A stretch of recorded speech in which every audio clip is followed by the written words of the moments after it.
আসসালামু আলাইকুম বন্ধুরা, আশা করি সবাই সুস্থ এবং ভালো আছেন। চলছিল শান্তিপূর্ণ বৈঠক, তবে সেই বৈঠক চলাকালীন সময়ে হঠাৎ এক ভয়াবহ বিস্ফোরণ ঘটে। মুহূর্তের মধ্যে পুরো বাড়ি ধ্বংসস্তূপে পরিণত হয় এবং অনেক মানুষ চাপা পড়েন। বিস্ফোরণের ঘটনায় এখন পর্যন্ত অন্তত 7 জনের মৃত্যুর খবর পাওয়া গেছে। আহত হয়েছে আরও অনেকেই। তবে এই ঘটনা কোনো দূর দেশের নয়, আমাদের প্রতিবেশী দেশ পাকিস্তানের দক্ষিণ উজুরিস্তান জেলার ঘটনাটি ঘটেছে গতকাল। পাকিস্তানের খাইবার প্রান্তর খোয়া প্রদেশের দক্ষিণ উজুরিস্তান জেলার ওয়ানা নামক একটি স্থানে সেই স্থানীয় এলাকায় একটি বৈঠক চলছিল। বৈঠকের মূল উদ্দেশ্য ছিল পাকিস্তানের সেনাবাহিনীর উপর বিচ্ছিন্নতাবাদী হামলাগুলো কিভাবে প্রতিরোধ করা যায় সে নিয়ে আলোচনা। একটি বাড়ির ভেতরে থাকা অফিসে এই বৈঠক অনুষ্ঠিত হচ্ছিল।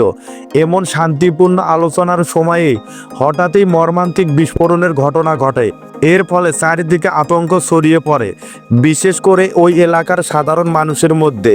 এই বিস্ফোরণের দায়িত্ব ইতিমধ্যে স্বীকার করেছে পাকিস্তানি তালেবান গোষ্ঠী। তারা বলছে এই হামলার মাধ্যমে তারা প্রতিবাদ করেছে, কারণ বৈঠকে উপস্থিত মানুষজন পাকিস্তান সরকারের সঙ্গে একমত হয়ে বিভিন্ন কর্মকাণ্ডে জড়িয়ে পড়েছিল।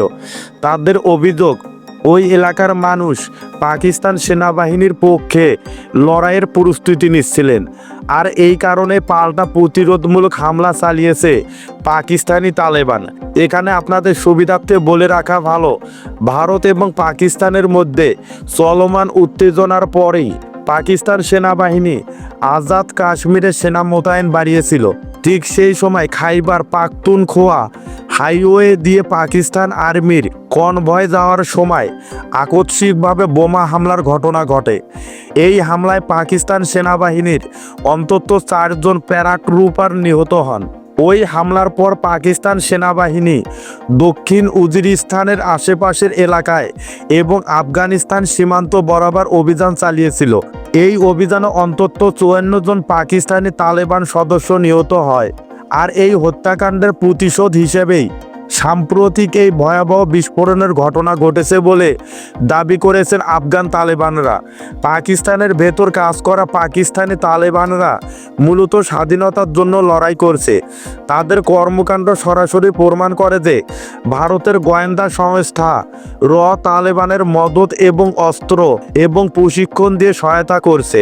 এমনকি পাকিস্তানে চালানো সব হামলাও তাদের পরিকল্পনার ফলাফল।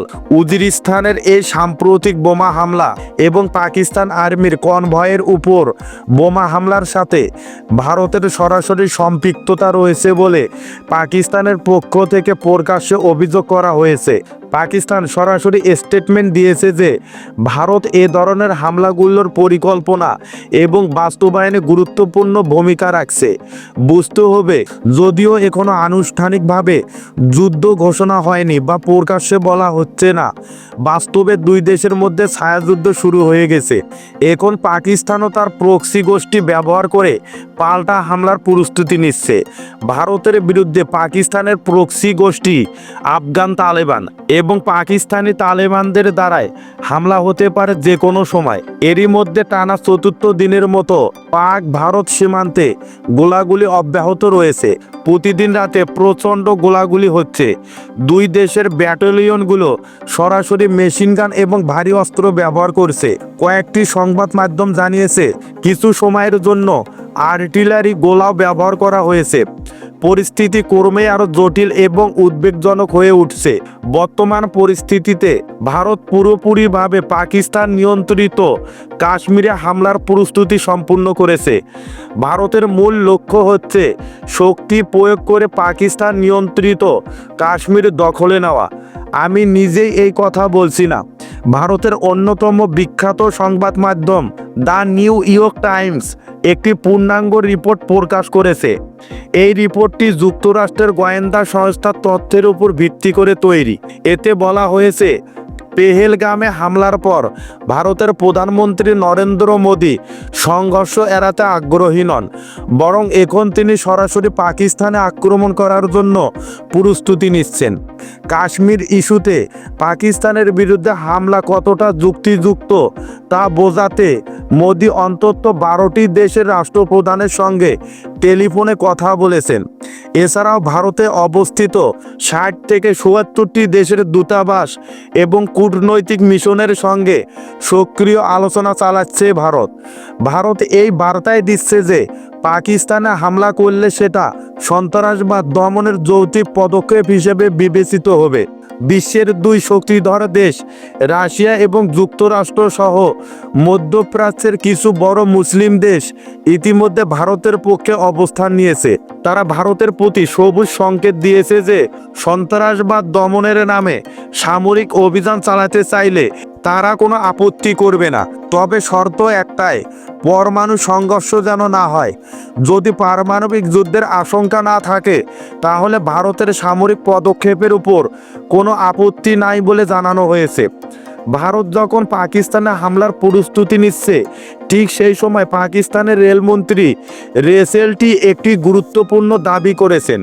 তিনি বলেছেন, পাকিস্তান বর্তমানে ভারতের দিকে তাক করে রেখেছে 130টি পরমাণু বোমা। যদি ভারতের পক্ষ থেকে কোনো সামরিক আগ্রাসন শুরু হয় তাহলে তারা বাধ্য হয়ে এই পারমাণবিক অস্ত্র ব্যবহার করবে। তবে আসুন বাস্তবতা দেখি। পরমাণু বোমার হুমকি দেওয়া যতটা সহজ, বাস্তবে তা ব্যবহার করা ততটা কঠিন। পরমাণু যুদ্ধ সাধারণত চূড়ান্ত পরিস্থিতির জন্যই রাখা হয়। যদি পাকিস্তান ভারতের মতো একটি দেশের বিরুদ্ধে পারমাণবিক অস্ত্র ব্যবহার করে তাহলে ভারতের পক্ষ থেকেও প্রতিশোধমূলক পারমাণবিক হামলা হবে। কিন্তু মূল প্রশ্ন হলো, পাকিস্তানের এই হুমকি আসলে কতটা বাস্তবসম্মত? একটি দেশ যখন সামরিকভাবে দুর্বল অবস্থায় থাকে এবং জানে সামনে জয় অসম্ভব, তখনই সাধারণত পরমাণু অস্ত্রের হুমকি দেয়। পাকিস্তানের বর্তমান দুর্বলতা এখানেই প্রকাশ পাচ্ছে। তবে চিন্তার আসল জায়গাটা অন্যত্র। যদি ভারত পাকিস্তানে হামলা করে তাহলে চীনের প্রতিক্রিয়া কী হবে, সেটাই এখন সবচেয়ে গুরুত্বপূর্ণ প্রশ্ন। চীন কিভাবে রিয়্যাক্ট করবে সেটাই এই অঞ্চলের ভবিষ্যৎ নির্ধারণে বড় ভূমিকা রাখবে। কারণ ভারত এবং পাকিস্তানের সংঘর্ষ সরাসরি চীনের স্বার্থকেও প্রভাবিত করতে পারে। ভারত যেভাবে কাশ্মীরকে নিজেদের ভূখণ্ড বলে দাবি করে, পাকিস্তান কিন্তু সেভাবে দাবি করে না।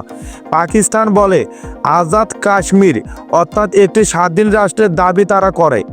কাশ্মীর ইস্যুতে পাকিস্তান চায় কাশ্মীরের জনগণ নিজেরা স্বাধীনভাবে সিদ্ধান্ত নেক। এখন প্রশ্ন হলো, পাকিস্তানের পরমাণু অস্ত্র ব্যবহারের নিয়ম কি বলে? পাকিস্তানের সংবিধানে স্পষ্টভাবে লেখা আছে, শুধুমাত্র যদি পাকিস্তানের মূল ভূখণ্ডে কেউ পরমাণু হামলা চালায় অথবা যদি অস্তিত্বের জন্য সরাসরি হুমকি দেখা দেয়, তখনই তারা পারমাণবিক অস্ত্র ব্যবহার করতে পারবে। ভারত যদি পাকিস্তান নিয়ন্ত্রিত কাশ্মীরে হামলা চালায়, সেটা পাকিস্তানের মূল ভূখণ্ডের উপর সরাসরি হামলা নয়। তাহলে এ অবস্থায় পাকিস্তানের পারমাণবিক অস্ত্র ব্যবহারের আইনি ভিত্তি দুর্বল হয়ে পড়বে। অন্যদিকে নিউ কাশ্মীর এখন পৃথিবীর সবচেয়ে বিপজ্জনক এলাকা হিসেবে পরিচিত। এমনকি তাইওয়ান এবং ইউক্রেন থেকেও এখানকার ঝুঁকি সবচেয়ে বেশি। কারণ কাশ্মীর ঘিরে 3টি পরমাণু শক্তিধর দেশ চীন, ভারত এবং পাকিস্তান একসঙ্গে যুক্ত।